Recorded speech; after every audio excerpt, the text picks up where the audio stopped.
नमो हरिहंताणं नमो सिद्धाणं नमो आयर्याणं नमो वज्रायाणं नमो लोहे सहस्राणं मङ्गलं भगवान् वीरो मङ्गलं गौतमो गणी मङ्गलं कुन्दकुन्दार्य जैन धर्मस्तु मङ्गलम् सर्वमङ्गलमाङ्गल्यं सर्वकल्याणकारकं प्रधानां सर्वधर्माणां जैनं जयतु शासनं जैनं जयतु शासनं। तत्वज्ञान तरिंगिणी का मंगलाचरण। प्रणम्य शुद्ध चिद्रूपम सानंदम जगदुत्तमं तल्लक्षणादिकं वंची तदर्थी तस्य लभते सानंदे सर्वोत्तम त्रिजग चिद्रूप शुद्ध को कर नमन कहता उसी के लक्षणादि तदर्थी तदलभित। सबसे परम आनंददायक और सबसे उत्तम यदि इस जगत में कोई चीज है तो वो शुद्ध चिद्रूप है। और उसके लक्षण जान करके उसकी प्राप्ति के लिए मैं उसको नमस्कार करता हूँ, हम सब उसको नमस्कार करते हैं। ऐसी भावना यहाँ पर भाई गई है। अपना विषय चल रहा था ये, और ये विषय चल रहा था कि अपना जो चैप्टर था, छठा चैप्टर, एक सेकंड दिखाते हैं। हाँ, छठा चैप्टर था और इसमें शुद्ध चिद्रूप के स्मरण में निश्चलता का वर्णन। कि शुद्ध चिद्रूप का जो ध्यान है इसमें दृढ़ता आनी चाहिए, निश्चलता, पक्का निर्णय होना चाहिए। कच्चे निर्णय की से कार्य की सिद्धि का जगत में भी कोई कार्य नहीं होता। बहुत सारे उदाहरण दिए हैं।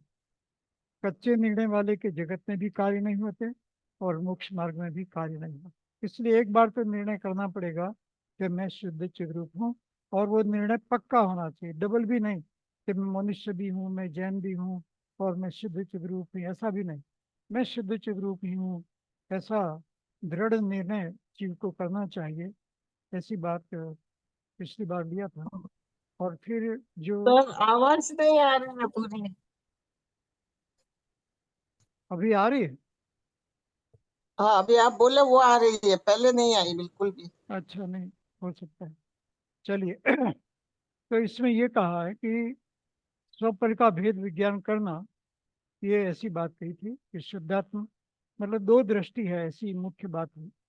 एक दृष्टि है शुद्ध चिद्रूप की, जो द्रव्य दृष्टि कहने में आती है, और एक पर्याय दृष्टि है कि मैं पर्याय में वर्तमान में क्या हूँ, या मेरी पर्याय कैसी होती है, चाहे निर्मल पर्याय हो चाहे अशुद्ध पर्याय हो।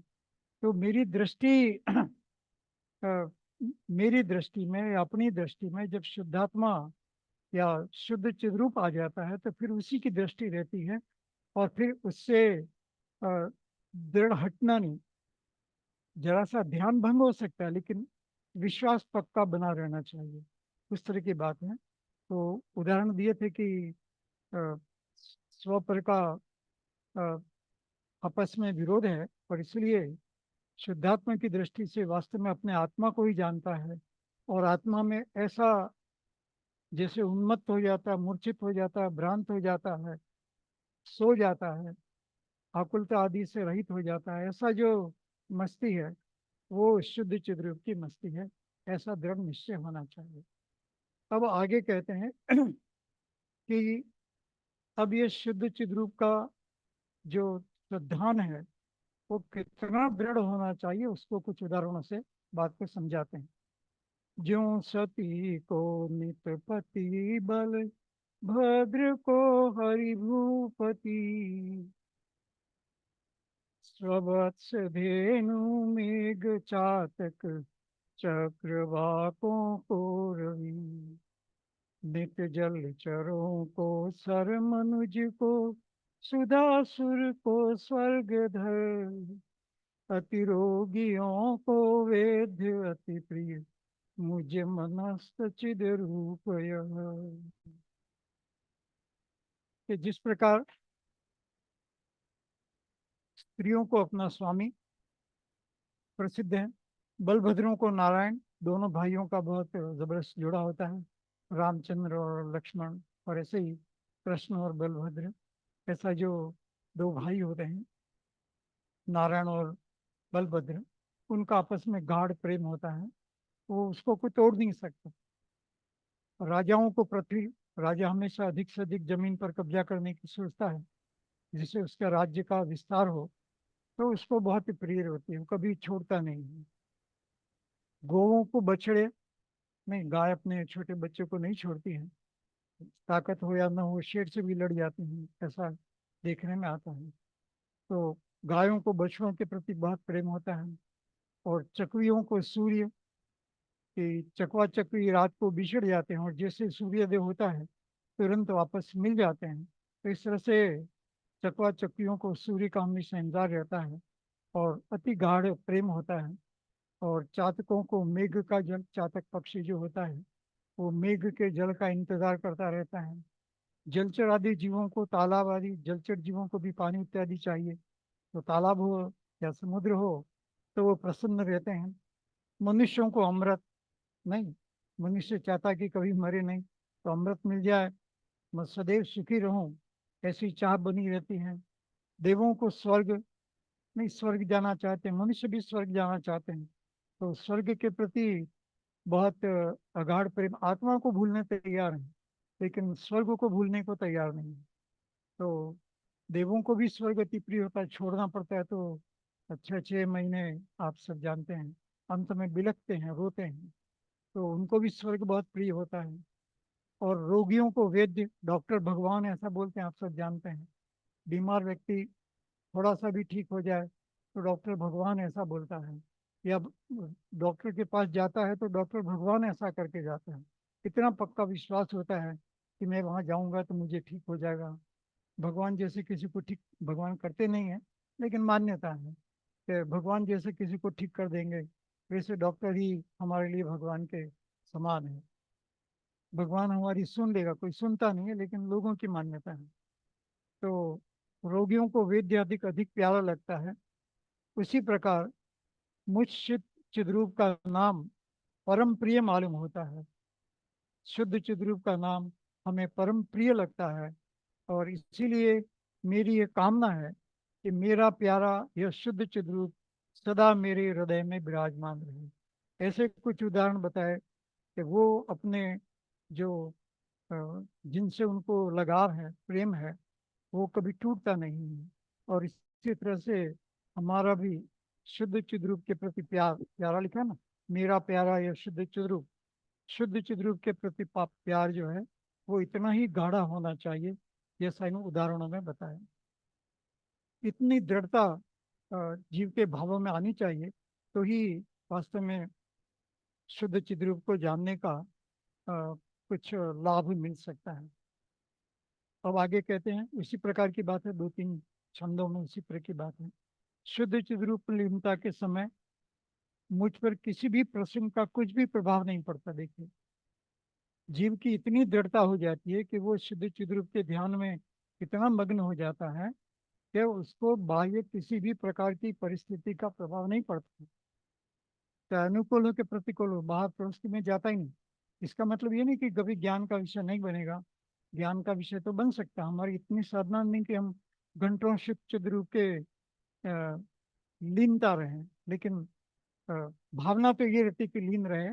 कभी ध्यान बिगड़ भी जाए, मतलब बिगड़ भी सकता है, लेकिन वापस शुद्धात्मा के भाव में कोई जीव आ जाता है, या शुद्ध चिद्रूप के ध्यान का विचार करने लगता है। मतलब या तो लीनता हो या लीनता नहीं हो तो उसका विचार हो, ध्यान हो, चिंतन हो, मनन हो, वो सब एक ही प्रकार है।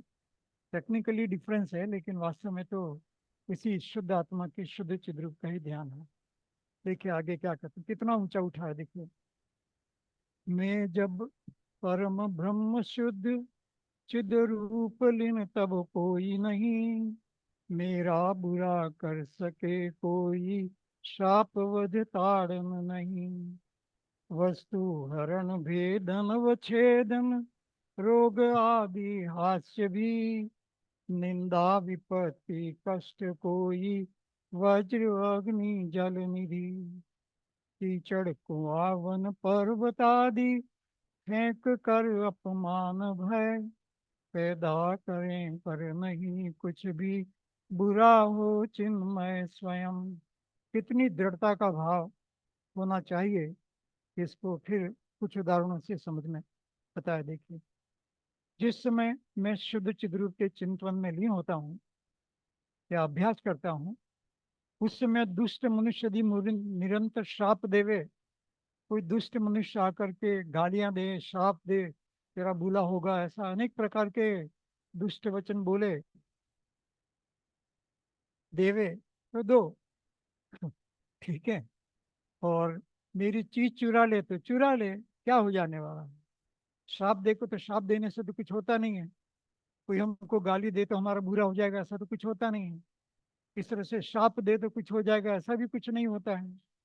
कोई हमारी चीज चुरा ले तो हमारा कोई नुकसान हो जाएगा, आत्मा का कोई नुकसान हो जाएगा, शुद्ध चिद रूप का नुकसान हो जाएगा, ऐसा भी कुछ नहीं है। तो इसलिए कहते हैं कि चुराए तो चुराओ, मेरे शरीर के टुकड़े करे तो करो, ताड़े छेदे, जो भी करना हो करे, मेरे रोग उत्पन्न करे, हंसी करे, जलावे, निंदा करे, आपत्ति और पीड़ा करे तो करो। कितनी कठिन परिस्थिति बताइए, शरीर की और बाह्य बाह्य की।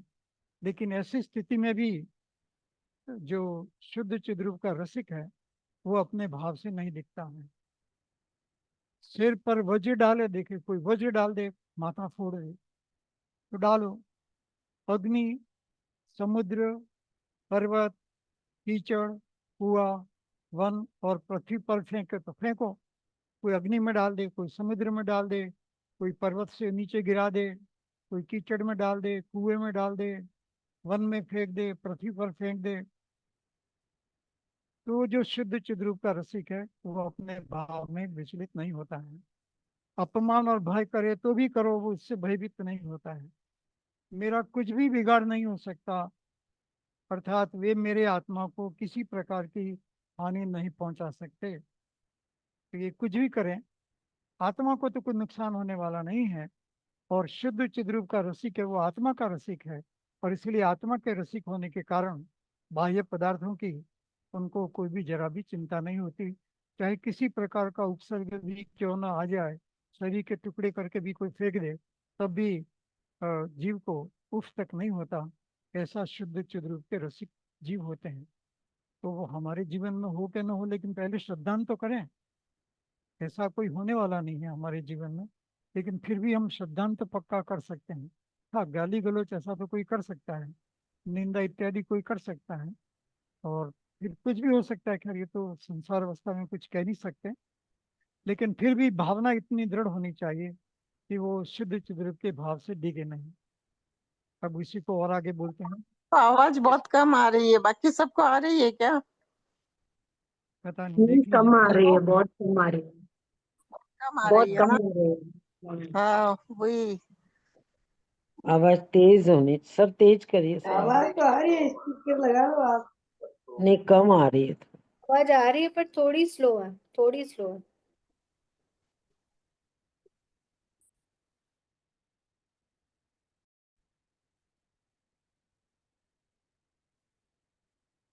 ये हिले नहीं, ऐसा मैं माइक रखने की कोशिश करता हूँ। चलिए, अभी थोड़ा सुनाई देता, थोड़ा हमारा गला भी ठीक नहीं है, हम कहीं बाहर हैं, तो फिर भी कोशिश करते हैं कि आपको सुनाई दे।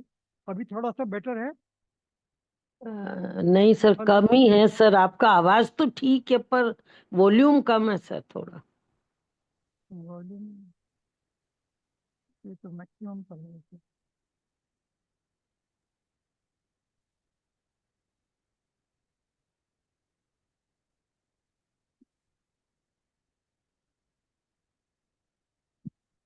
हेलो।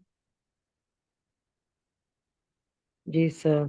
अभी ठीक है? नहीं, नहीं, कम ही है सर थोड़ा सा। वॉल्यूम तो 100 पर रखा थोड़ा। अच्छा ठीक है सर, सुनते। बराबर है, बराबर। ठीक है।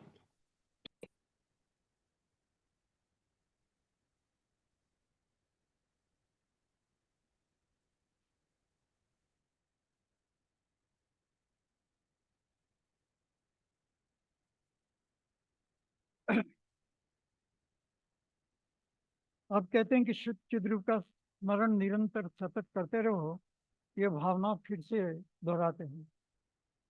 शिव प्राप्ति हेतु में सदा चिद्रूप स्थिर रहूं, जो चंद्र सूर्य भ्रमे सतत, गंगा बहे घंटा घड़ी, व्यवहार काल सदैव बदले, द्रव्य की पर्यायवत, नित्य अभ्यसल जगतीन वायु, भ्रमे कमलोत्पत्ति सर। अभी बहुत ही सुंदर उदाहरण दिए हैं कि जिस प्रकार संसार में सूर्य चंद्रमा निरंतर घूमते रहते हैं, ये कभी अ, घूमना बंद नहीं करते। सूर्य चंद्रमा निरंतर जो जिसके प्रति भी चारों तरफ घूमता है, वो निरंतर घूमता रहता है, कभी एक सेकंड के लिए भी अपना कार्य स्टॉप नहीं करते। तो हम फिर शुद्धात्मा हैं, हम शुद्धात्मा की बात को क्यों ध्यान नहीं देते, क्यों नहीं निरंतर उसका विचार करते हैं। दूसरा उदाहरण दिया, बहुत जबरदस्त उदाहरण है कि सूर्य चंद्रमा एक मिनट के लिए भी रुकते नहीं है, अपना काम निरंतर करते रहते हैं, निरंतर घूमते रहते हैं। गंगा नदी की धार निरंतर बहती रहती है। जगत में ऐसे अनेक उदाहरण हैं जो कार्य निरंतर चलते रहते हैं, और हम कहते हैं या विचार करते हैं कि हम निरंतर आत्मा का ध्यान नहीं कर सकते। तो ये उदाहरण दे करके हमारे भाव को दृढ़ कराते हैं। तो गंगा नदी निरंतर बहती रहती है। घंटा मतलब समय कभी रुकता नहीं है। घड़ी, पल, ये सब व्यवहार काल सदा ही चलते रहते हैं।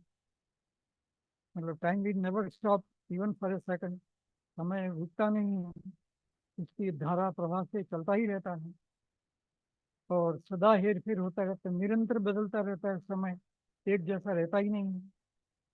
द्रव्यों की पर्याय सदा पलटती रहती है। देखिए, कोई द्रव्य ऐसा नहीं जिसकी पर्याय निरंतर बदलती नहीं रहती है। हम भी आत्मद्रव्य, हमारी पर्याय भी निरंतर बदलती रहती है। और इसलिए ऐसा छह के छह द्रव्य और उनकी पर्यायें निरंतर बदलती रहती हैं, पलटती रहती हैं। वो भी कभी रुकते नहीं है कि स्टॉप हो जाए, पर्याय होना खत्म हो जाए, ऐसा कभी होता नहीं है। लोक के अधोभाग में घनवात, तनुवात और अंबुवात, ये तीन प्रकार की जो हवाएं हैं, वो भी सदा घूमती रहती हैं अधोभाग में। और तालाब आदि में पद्म आदि सदा उत्पन्न होते रहते हैं। कमल इत्यादि तालाब में सदा उत्पन्न होते रहते हैं। अहो, उसी प्रकार मेरे मन में भी सदा शुद्ध चिद्रूप का स्मरण बना रहे, जिससे मेरा कल्याण हो। यहाँ कहते हैं इसी तरह से हमको शुद्ध आत्मा का भाव भी सदा बना रहना चाहिए। जगत में प्रकृति ही ऐसी है, छह द्रव्य ऐसा ही है, हमारा द्रव्य भी ऐसा है।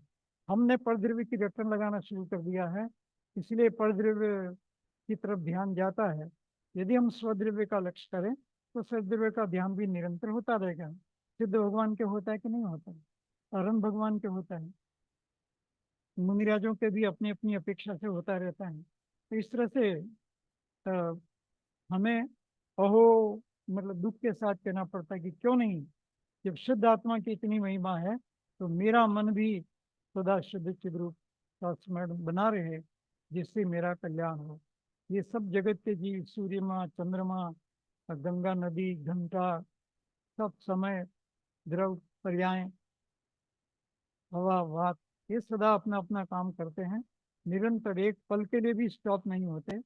आत्मा भी, अपना आत्मा भी कभी स्टॉप नहीं होता। हम पर्याय में दूसरे का लक्ष्य कर देते हैं।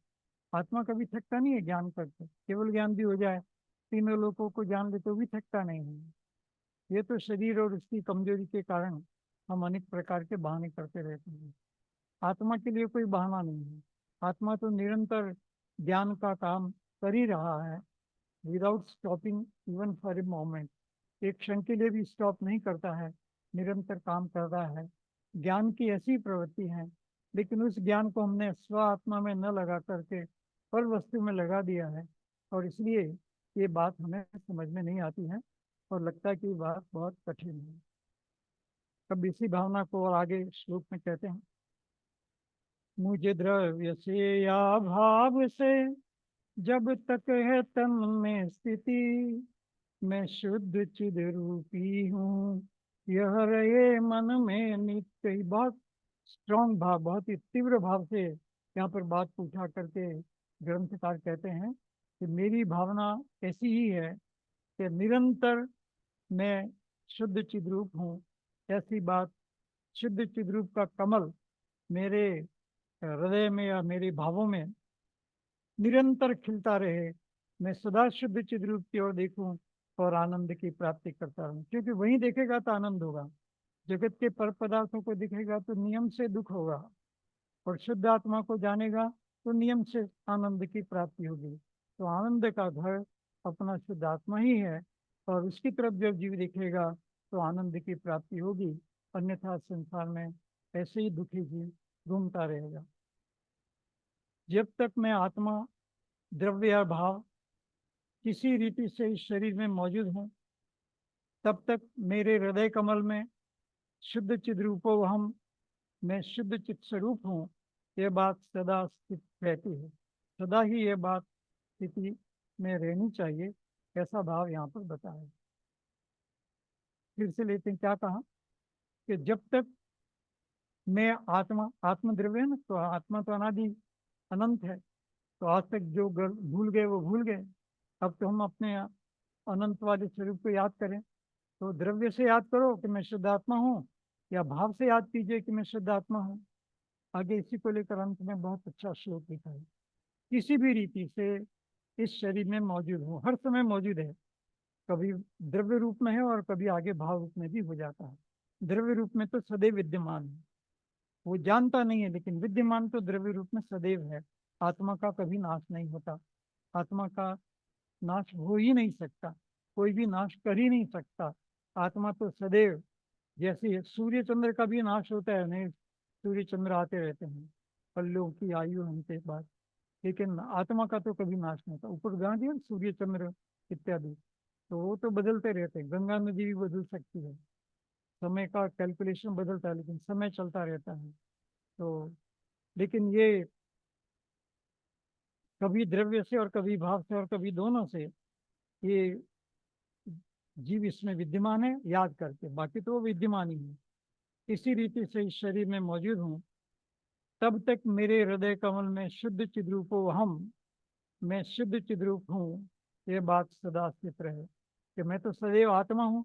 तो इसलिए मेरी आत्मा में सदैव केवल मैं शुद्ध चिद्रूप हूँ, वही भाव रहे, अन्य भाव न रहे। ऐसी भावना यहाँ पर भाई है।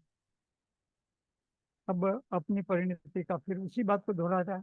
ये सारा चैप्टर दृढ़ता लाने के लिए है कि ये जीव तू दृढ़, इस भाव को दृढ़ कर कि मैं शुद्ध चिद्रूप हूँ।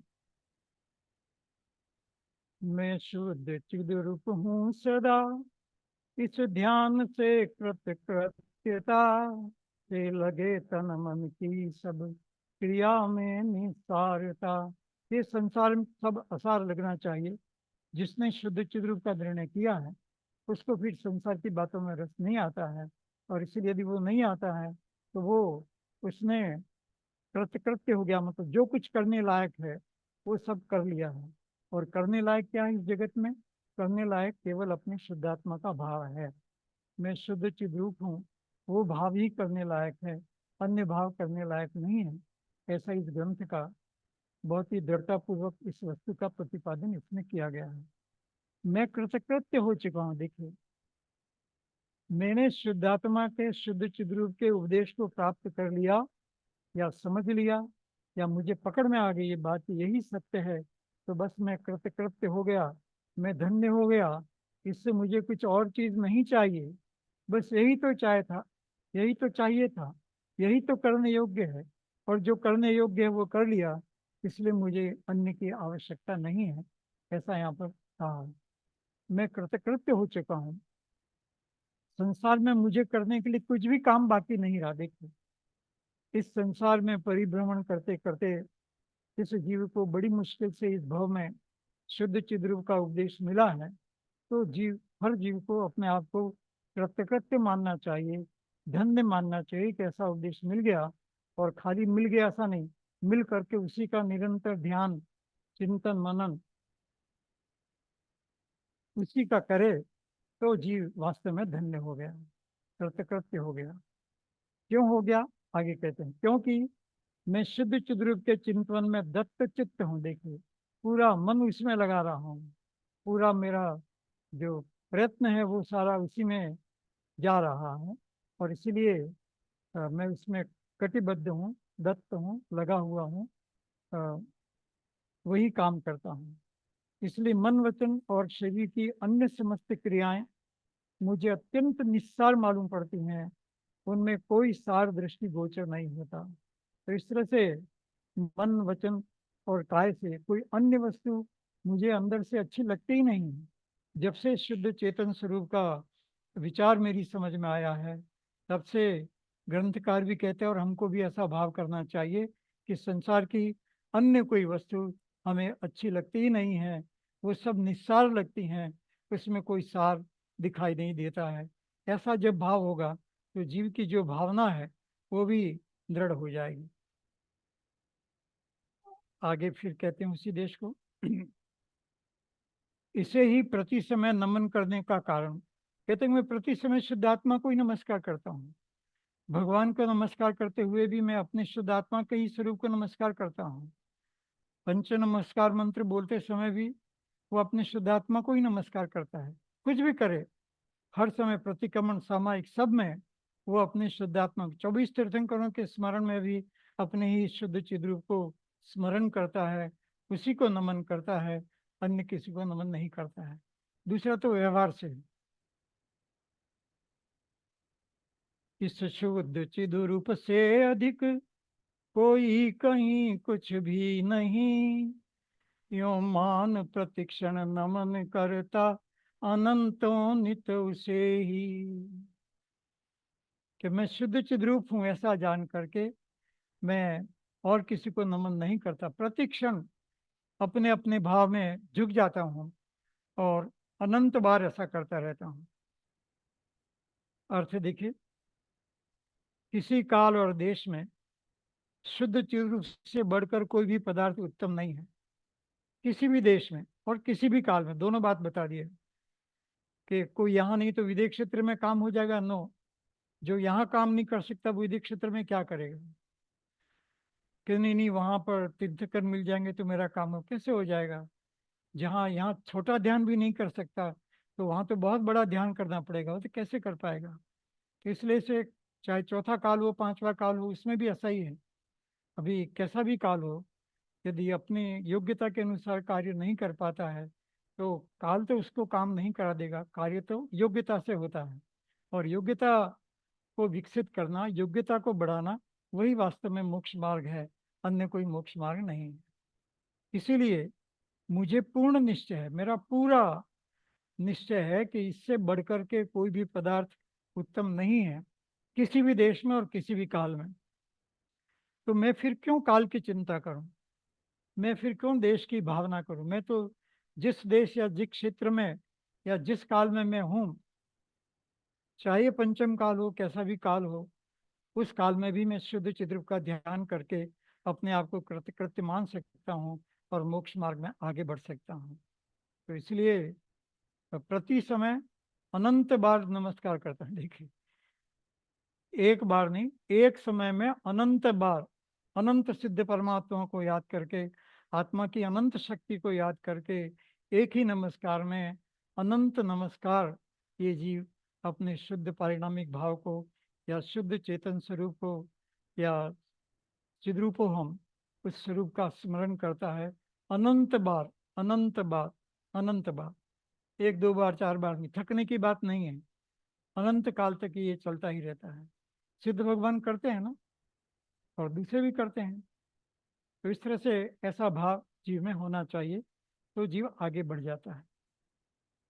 अब कहते हैं कि ये शुद्ध चिद्रूप के अलावा जितने भी भाव हैं वो सब क्षणिक हैं, अतः शुद्ध चिद्रूप का ही स्मरण करो, ऐसी प्रेरणा देते हैं।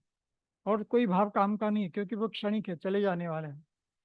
सब बाह्य अंत संग नर सुरपति पद बंधादि सब, कर्मों के शोभा बल वचन विज्ञान विद्या विषय सुख, यश रूप राज्य प्रताप पर्वत, वृक्ष नाम समय हृदय, आश्रव धरा परिवार वाहन, बुद्धि दीप्ति तीर्थंकर, इत्यादि बहुविध वस्तुएं संयोग आदि क्षणिक हैं। यह एक सिद्ध चिद रूप परम अचल सुखी ध्यान नित्य में, कि संसार में जो कुछ भी अच्छी या बुरी चीजें हैं सब के सब क्षणिक हैं, सब नाश को प्राप्त होने वाले हैं। और इसलिए जो नाश को प्राप्त होने वाला है उसका तू ध्यान करके व्यर्थ बोझा ढोता है, पाप का बंद करता है, अनंत संसार में घूमने का भाव करता है। और इसलिए हे जीव, तू अपने इस शुद्ध चिद्रूप का ध्यान कर। बाह्य अभ्यंतर परिग्रह, समस्त प्रकार का परिग्रह, परिग्रह 24 भेद, तो बाह्य में भी और अंतर में भी, बाहर के मकान दुकान इत्यादि, और अंतरंग में मिथ्यात्व या खोटे भाव, ये सब परिग्रह हैं। शरीर भी परिग्रह है। सुरेंद्र, नरेंद्र के पद नहीं, राजा बनना या देवता इंद्र बनना, ये पद भी क्षणिक हैं, थोड़े समय के हैं, बाद में चले जाएंगे, सदा रहने वाले नहीं हैं। तो जो सदा रहने वाला नहीं है उसकी तू कामना क्यों करता है? कर्मबंध, कर्मबंध भी बदलते रहते हैं। उसी तरह से भाव निरंतर बदलते रहते हैं। विद्या, जो कुछ भी हमें ज्ञान है निरंतर बदलता रहता है। विज्ञान भी, विशेष ज्ञान जो है वो भी बदलता रहता है। कला कौशल, ये भी कभी कभी उम्र के साथ जीव भूल जाता है, या बुढ़ापा आने पर कर नहीं पाता है जैसा जवानी में कर लेता है, कभी भूल जाता है, नहीं तो मृत्यु के साथ इनका भी नाश हो जाता है। फिर शोभा, कितनी सुंदरता हो, मकान सुंदर हो, कुछ भी हो, वो शोभा भी धीरे धीरे खत्म हो जाती है, हमेशा नहीं रहती है। शरीर का बल जैसा पहले था वैसा नहीं रहता, आप सब अनुभव करते हैं, हम सब भी अनुभव करते हैं। तो शरीर का बल भी जैसा है वैसा सदैव नहीं रहता है। जन्म, ये भी समय के साथ बदल जाता है, मरण हो जाता है, और जो जन्म लिया था वो सब बदल जाता है। इंद्रियों का सुख, ये भी क्षणिक है, और बाई नेचर वो तो क्षणिक ही है और लंबे समय तक रहता नहीं है। इंद्रियों की शक्ति भी शिथिल हो जाती है, और वैसे भी इंद्रियां किसी भी वस्तु में ज़्यादा भोग नहीं सकती। खाना हम कंटिन्यूस खाते रहें ऐसा भोग संभव नहीं है। सुनना हम कंटिन्यूस सुनते रहें ऐसा संभव नहीं है। ऐसा अनेक प्रकार की बातें हम कंटिन्यूस करते रहें ऐसा संभव नहीं है। लेकिन शुद्ध आत्मा का स्मरण, शुद्ध चिद्रूप का स्मरण, ये लगातार कर सकें ऐसा संभव है।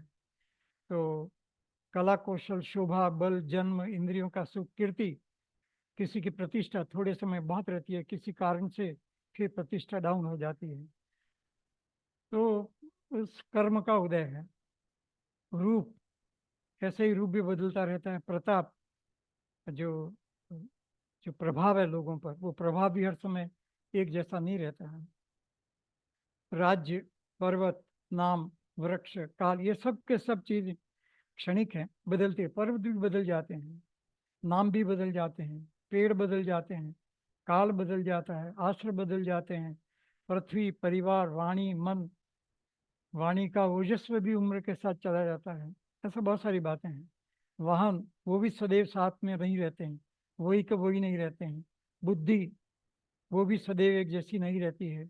दीप्ति, हमारा जो ओजस है, तेज है, दीप दीपायमान चेहरा जो है कैसा भी, वो भी सदैव एक जैसा नहीं रहता है। तीर्थंकरपना, और तो छोड़िए, तीर्थंकरपना भी सदैव एक जैसा नहीं रहता है। तीर्थंकर परमात्मा का भी मोक्ष हो जाता है और पर्याय बदल जाती है और सिद्ध शिला को प्राप्त कर जाते हैं। अनंत तीर्थंकर हुए और मोक्ष में चले गए। अभी भी वर्तमान में कुछ तीर्थंकर हैं विदेश क्षेत्र में, वो भी मोक्ष में चले जाएंगे। भविष्य में भी अनंत तीर्थंकर होंगे, वो भी मोक्ष में चले जाएंगे। कोई शाश्वत यहाँ पर नहीं रहता है। नाम भी भूल जाते हैं, 1/24, 2/24, 3/24 तक जीव जनरली याद रखता है, फिर मुश्किल है। वर्तमान 24 कुछ लोगों को तो याद नहीं रहती है, तो 3/24 ठीक है, पूजा इत्यादि के द्वारा लोग अभ्यास करते हैं, लेकिन फिर उसको भूल जाते हैं, याद नहीं रह पाता। तो ये सब चलायमान है, अनित्य है, क्षणिक है। लेकिन मेरा शुद्ध चिद्रूप वो नित्य है, वो सर्वोत्तम है। मैं शुद्ध आत्मा हूँ या मेरा शुद्ध आत्मा का जो भाव है वो भी नित्य है, वस्तु भी नित्य है। इसलिए हे जीव, सब पदार्थों का ध्यान छोड़कर इसी का ध्यान कर। सब पदार्थों की चिंता छोड़, उनका ध्यान छोड़ और केवल एक शुद्ध चिद्रूप का ध्यान कर, जो सदैव सदा काल तेरे साथ रहने वाला है और तेरा संयोग कभी नहीं छोड़ेगा। जो पदार्थ भावार्थ, जो पदार्थ सदा अपने साथ रहे उसी का ध्यान करना आवश्यक है और उचित भी है। ये अपना शुद्धात्मा सदैव अपने साथ रहेगा। मैं शुद्ध चिद्रूप हूँ, वो भाव सदैव अपने साथ रहेगा, मोक्ष में भी साथ में रहेगा। तो उसी भाव को अपना मानना, दूसरे भाव को अपना क्यों मानना? क्योंकि सब क्षणिक है और नाशवान है। विनाशिक पदार्थों का ध्यान करने से क्या प्रयोजन? देखिए, जो कायम ही नहीं रहने वाला उसका याद करके क्या मतलब है? कुछ भी प्रयोजन नहीं है, क्योंकि वे तो अपनी अवधि के अंत में नियम से नष्ट हो जाएंगे। वो सदैव रहते नहीं हैं, समय के आधार पर वो नियम से नष्ट हो जाते हैं। इसलिए उनका ध्यान करना व्यर्थ है। जो नष्ट होने वाला है उसकी चिंता करना व्यर्थ है, क्योंकि हमारी चिंता से वो कायम नहीं रहेगा। परिवार, दुकान, बंगलो, गाड़ी घोड़ा सब ये शाश्वत चीज़ें नहीं हैं और रहेंगे नहीं। हम लाख प्रयत्न करें, समय के साथ बदल जाएंगे। तो इसलिए जो स्थिर नहीं है, जो स्थायी नहीं है, जो सदैव हमारे साथ रहने वाला नहीं है, उसका ध्यान करना निरर्थक है। और इसलिए हे जीव, तू जो शुद्ध चेतन स्वरूप है, जो सदैव तेरे साथ रहेगा, उसी का ध्यान कर। उस प्रकार की बात पर जोर दिया है। विनाशिक पदार्थों का ध्यान करने से क्या प्रयोजन? क्योंकि वे तो अपनी अवधि के अंत समय में नियम से नष्ट हो जाएंगे। देखो, नियम है, नियम से नष्ट हो जाएंगे। इसलिए उनका ध्यान करना व्यर्थ है। और शुद्ध चिद्रूप नित्य अविनाशी है, इसीलिए उसी का ध्यान करना कार्यकारी है। शुद्ध चिद्रूप ही सदैव हमारे काम का है और इसलिए उसका ध्यान करना बहुत ही आवश्यक है, अत्यंत आवश्यक है। यही सुखी होने का मार्ग है, और कोई सुखी होने का मार्ग नहीं है। दूसरा सब उसका विस्तार है। अब कहते हैं कि करने योग्य कोई कार्य है तो यही है, और कोई कार्य करने योग्य नहीं है और कोई कार्य करने योग्य नहीं है, ऐसा अगले श्लोक में कहते हैं। वस्तु नहीं अच्छी बुरी, क्यों करो राग आदि नहीं, निज शुद्ध चिद रूप जान उसमें निराकुल रह लीन भी। कि इस जगत में कोई वस्तु अच्छी नहीं है और कोई वस्तु बुरी नहीं है, सब द्रव्य अपना अपना परिणमन कर रहे हैं। हम रागादि करके कर्म का बंध करते हैं और संसार में घूमते हैं। इसलिए कोई वस्तु अच्छी नहीं है, कोई बुरी नहीं है। अच्छी है बुरी है ऐसा जान करके, राग द्वेष करके, कर्मों का बंध करके फालतू में ये जीव अपने संसार को बढ़ाता है। निज शुद्ध चिद्रूप जान, अपनी शुद्ध आत्मा को जान, इसमें निराकुल रहे, लीन रहे, तो वही अच्छा है जगत में। और कोई करने लायक नहीं है और सब बुरे ही बुरे हैं, ऐसी बात यहाँ पर कहते हैं। शुद्ध चिद्रूप के स्वरूप को भले प्रकार जान करके भले बुरे किसी भी पदार्थ में राग द्वेष आदि न करो, सब में समता भाव रखो और निराकुल हो। अपने आत्मा की स्थिति, अपने आत्मा की स्थिति में हो, देर जीव को करना चाहिए। कि अभी ये लिख चुका है, फिर कहते हैं कि ये संपूर्ण जिनागम का सार है। सारी जिनवाणी का सार ये है कि मैं शुद्ध चिद्रूप हूँ। संपूर्ण जिनागम, देखिए अब कितना स्टडी करोगे, कितना पढ़ोगे। यहाँ पर कह दिया कि सारी जिनवाणी का सार है। किसको पूछने जाओगे? वो क्या बताएगा जो बताने वाला है?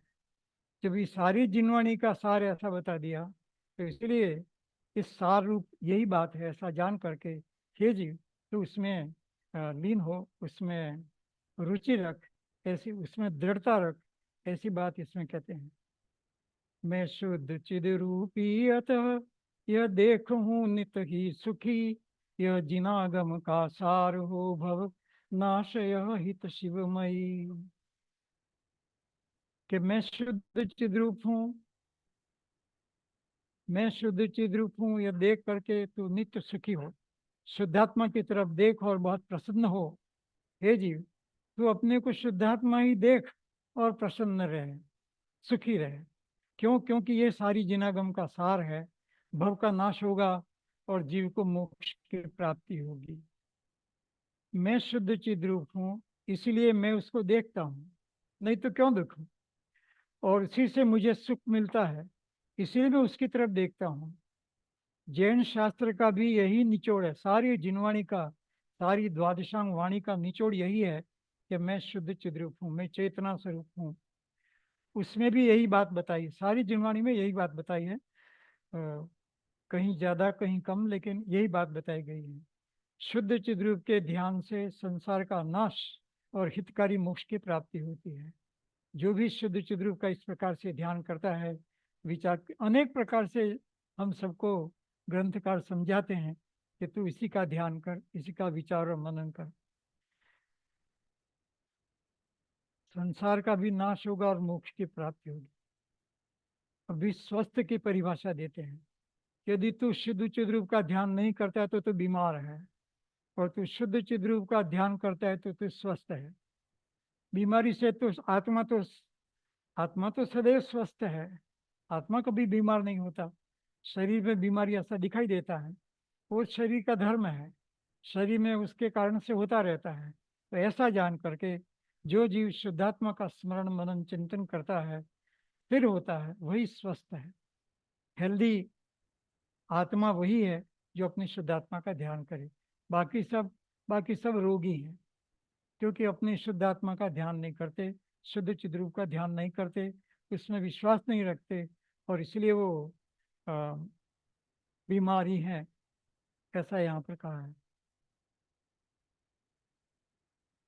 जब शुद्ध नित्यानंदमय चिद रूप में स्थिर है, तब स्वस्थ है वह एक ही, नित्यों कहें परमार्थ से। कि आत्मा स्वस्थ स्वरूप उसी समय कहा जाता है जबकि वह सदा आनंदमय है, केवल अपने शुद्ध चिद रूप में स्थित करता है। शुद्ध चिद रूप को देखेगा तो आनंद की प्राप्ति होगी, और आनंद है तो वो स्वस्थ है अपने आत्मा में। स्व मतलब अपना, और स मतलब उसमें रहना, अपने आत्मा में रहना, वही स्वस्थ है। शरीर का ठीक रहना वो स्वस्थ नहीं है, क्योंकि ठीक आदमी भी मरता हुआ दिखाई देता है। तो इसलिए अपने सुख में रहना वही स्वस्थपना है, अन्य सब तो बीमारी ही बीमारी है। आत्मा स्वस्थ स्वरूप उसी समय कहा जाता है जबकि वह सदा आनंदमय केवल अपने शुद्ध चिद रूप में ही स्थित करता है। प्रसन्न होता है तो आनंदमय होता है तो स्वस्थ है। लोक व्यवहार में भी ऐसे कहते हैं कि तुम खुश हो, अच्छा रहेगा। तो यहाँ कि तुम आत्मा हो ये देख करके प्रसन्न हो जाओ तो तुम सदा काल के लिए स्वस्थ हो जाओगे। वो जो बाहर का स्वस्थपना वो तो टेम्पररी है, थोड़े समय के लिए है, शरीर का तो नाश होना ही है। लेकिन मैं शुद्ध चिद्रूप हूँ, ऐसा जान करके जो प्रसन्न होता है, खुश होता है, ये बात सुन करके जीव को खुश होना चाहिए। मन ही मन बहुत ही प्रसन्नता का भाव आना चाहिए कि मुझे ऐसे शुद्ध चिद्रूप की प्राप्ति है, यही मेरा स्वरूप है। तो ऐसा जानता है जब जीव, वो स्वस्थ है, नहीं तो वो रोगी रोगी है। स्वस्थ का अर्थ स्वस्मिन तिष्ठति, अपने में स्थित रहने वाला होता है, अपने में ही, अपने आत्मा में लीन रहे वो स्वस्थ। स्वस्थ, स्व मतलब आत्मा, और इसमें स्थ मतलब इसमें स्थित रहना। तो अपने आत्मा में रहना वही स्वस्थपना है। और तो सब बीमारी का घर है, क्योंकि अपने आत्मा में नहीं रहे तो बीमारी आने वाली है। परद्रव्य का संयोग करेगा, कर्म का बंध होगा तो शरीर मिलेंगे, शरीर मिलेंगे तो बीमारी आने ही वाली है। एक नहीं अनंत बीमारियों का, असंख्यात बीमारियों का घर ये जीव है, और अनेक भावों में अनेक प्रकार की बीमारियां जीव को मिलती रहती हैं।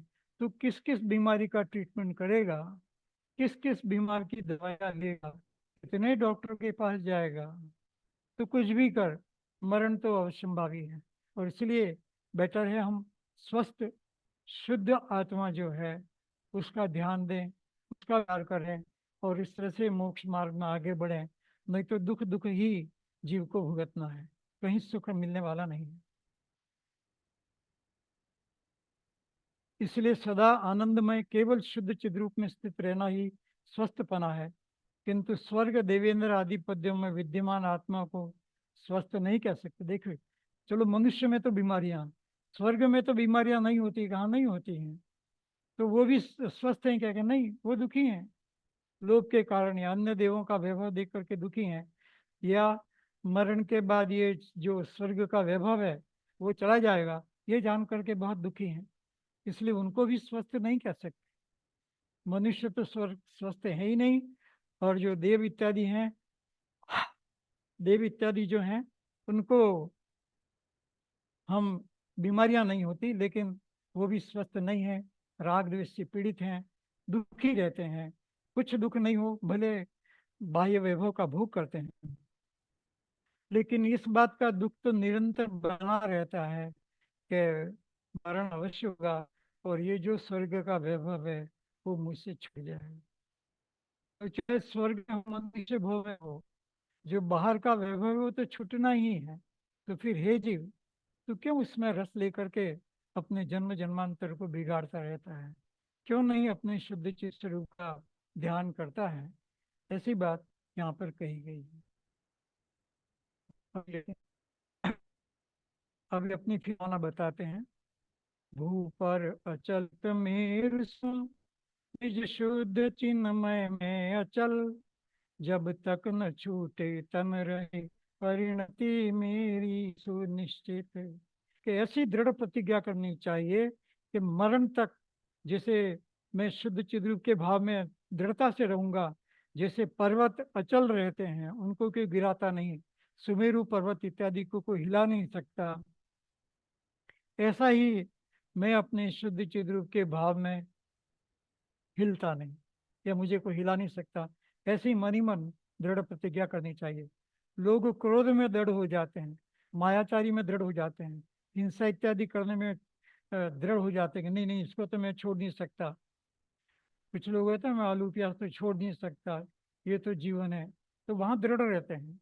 लेकिन यहाँ कहा कि तू उसमें दृढ़ता से कोई फायदा नहीं है, ये जीवन चला जाएगा और आलू प्याज भी छूट जाएगा, और पता नहीं इस जीव को क्या क्या खाने मिलेगा या नहीं मिलेगा।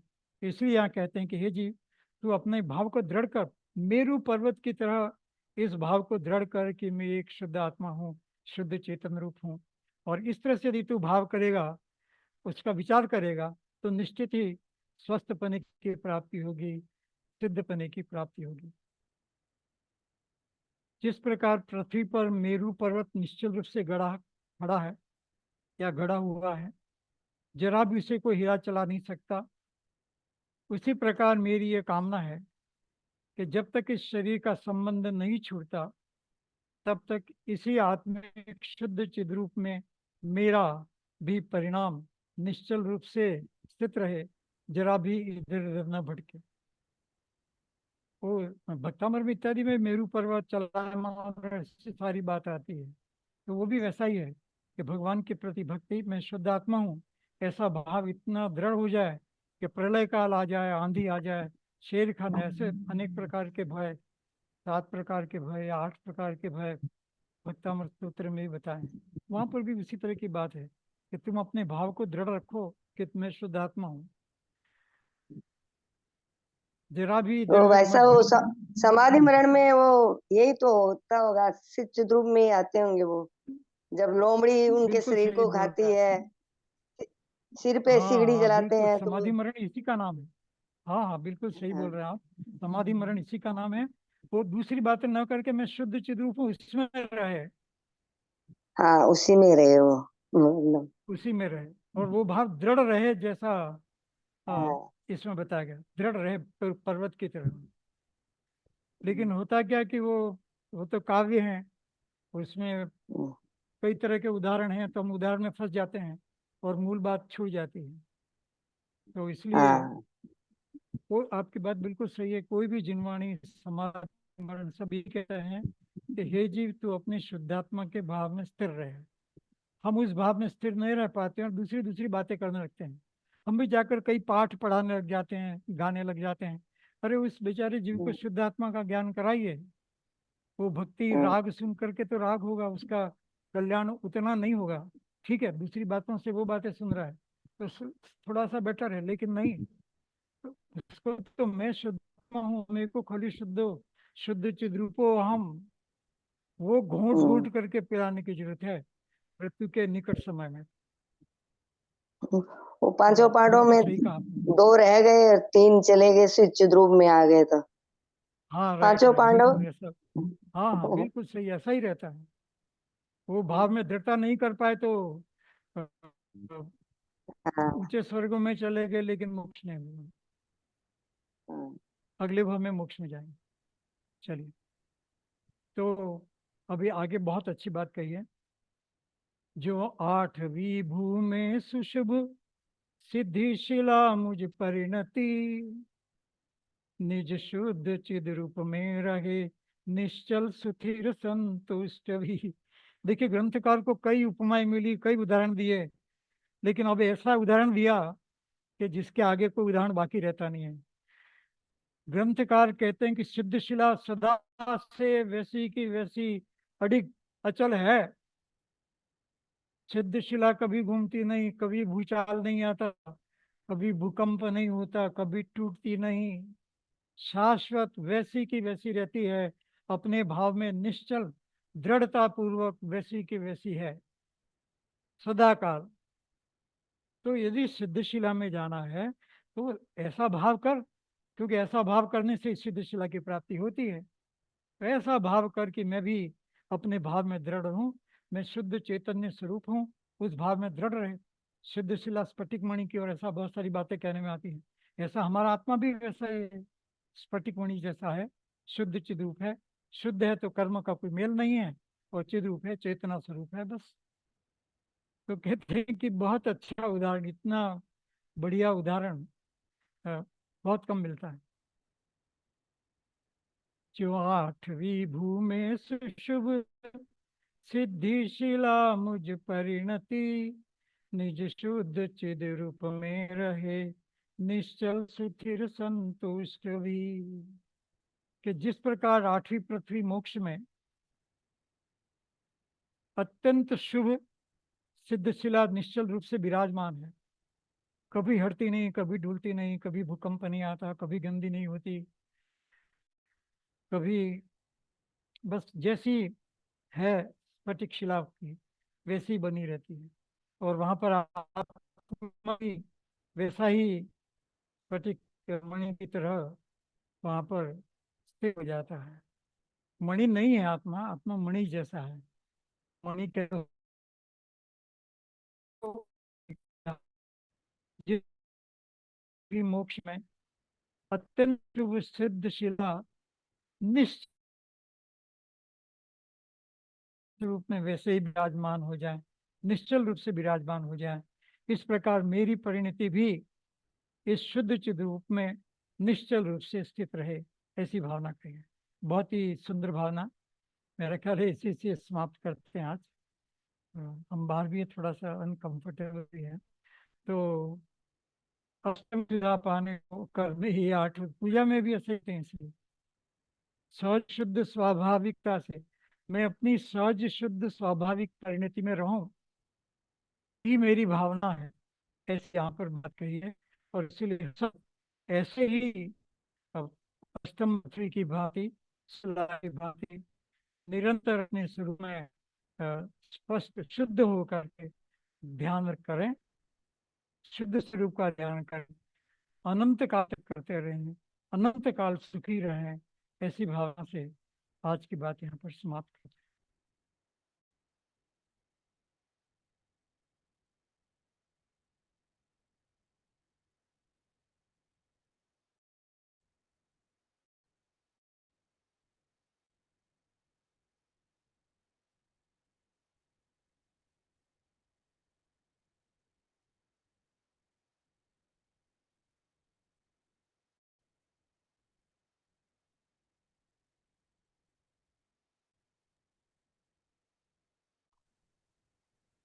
आज इसमें इतनी अच्छी बात कही है कि हम लोग कितनी फालतू चीजों के लिए दृढ़ निश्चय कर लेते हैं, और इसमें अगर हमारा दृढ़ निश्चय हो जाए अपने स्वानुभूति में, तो अपना कल्याण हो जाए।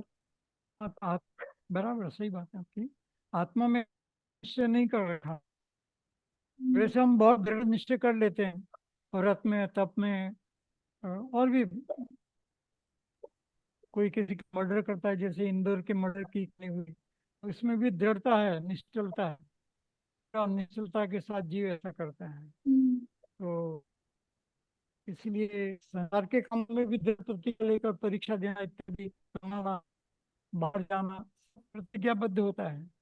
लेकिन वो है जीव को कभी उससे अति सुख की प्राप्ति होने वाली नहीं, और संसार में भटकता रहेगा, क्योंकि वो क्षणिक है। बस इस बात पर जोर दिया है, क्योंकि क्षणिक है इसलिए दृढ़ प्रतिज्ञा करनी है तो शुद्ध चेतन स्वरूप में कीजिए।